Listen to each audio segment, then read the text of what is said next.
Welcome to Naskar academy YouTube channel. আজকের এই ভিডিওটি সেই সকল ছাত্রছাত্রীদের প্রশ্নের উত্তর যারা নেতাজি সুভাষ ওপেন ইউনিভার্সিটির আন্ডারে পিজি কোর্সের পরীক্ষা দিচ্ছেন এই 2024 সালে। রিয়া সরকার অত্যন্ত গুরুত্বপূর্ণ প্রশ্ন করেছেন 18ই August second paper exam PG কোর্সের ছাত্রছাত্রীদের। আবার সেই দিনে ডব্লিউবিসিএসের মেন এক্সাম আছে। তো একই দিনে দুটি এক্সাম কি করে সম্ভব? এটা কেবল রিয়ার প্রশ্ন নয়, এরকম প্রশ্ন অগণিত ছাত্রছাত্রীদের যারা এই 2024 সালে পিজি কোর্সের পরীক্ষা দিচ্ছেন, যারা হয়তো ডব্লিউবিসিএসের প্রিলি স্তর অতিক্রম করে এক রাশ স্বপ্ন নিয়ে ডব্লিউবিসিএসের মেন এক্সাম দিতে চলেছেন 18ই আগস্ট।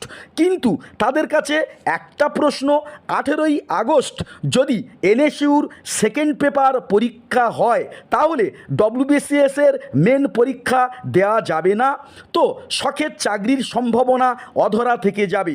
অপরদিকে 18ই আগস্ট ডব্লিউবিসিএসের পরীক্ষা যদি আমরা দিই তাহলে ভালোবাসার যে এনএসইউর পিজি কোর্সে পড়াশোনা করছি, একটি পেপার না দিতে পারলে পরবর্তী ইয়ারে আমাদের চাপ বেড়ে যাবে, পড়াশোনাতে একটা ছেদ পড়বে। তো এই মুহূর্তে কোন সিদ্ধান্তটা আমরা টানবো তা বুঝে উঠতে পারছি না।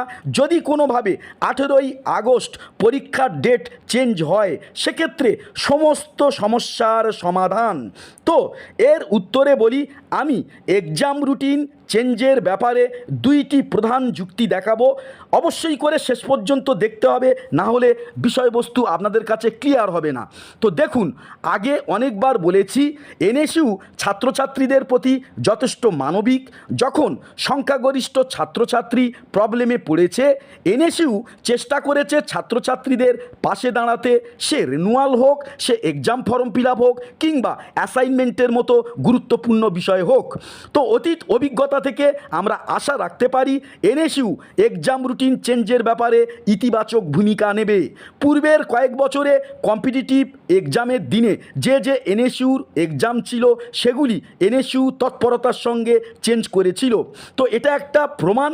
আর আরেকটি প্রমাণ, এনএসইউর ছাত্রছাত্রীরা কর্মজীবনে আরও বেশি করে যাতে প্রফেসর হতে পারে, শিক্ষক হতে পারে, ডব্লিউবিসিএস আধিকারিক ও সরকারি চাকরি পেতে পারে, এটা এনএসইউর ইচ্ছা ও প্রচেষ্টার বিষয়। তো অভিজিৎ স্যারের মতো বহু এনএসইউ ছাত্র বর্তমানে যোগ্যতার পরিচয় দিয়ে নেট ক্লিয়ার করে প্রফেসর হয়েছেন। এনএসইউ বর্তমানে ডব্লিউবিসিএসের কোচিং দিচ্ছে যাতে এনএসইউ ছাত্রছাত্রীরা ডব্লিউবিসিএসের মাধ্যমে সরকারি আধিকারিক হতে পারেন। তো আপনারা এই দেখুন 2024 সালে যে এনএসইউ ডব্লিউবিসিএসের পাঠ দিতে চলেছে তার প্রতিবেদন ডব্লিউবিসিএস দেবেন অনলাইনে, বিশেষ কোর্স নেতাজি সুভাষ মুক্ত বিশ্ববিদ্যালয়ের। আবার এই দেখুন ডব্লিউবিসিএস পড়ার আবেদনের গুগল ফর্ম। তো এই গুগল ফর্ম যারা পূরণ করবে তারা এই বছর এনএসইউর আন্ডারে ডব্লিউবিসিএস কোর্সটি পড়ার সুযোগ পাচ্ছেন।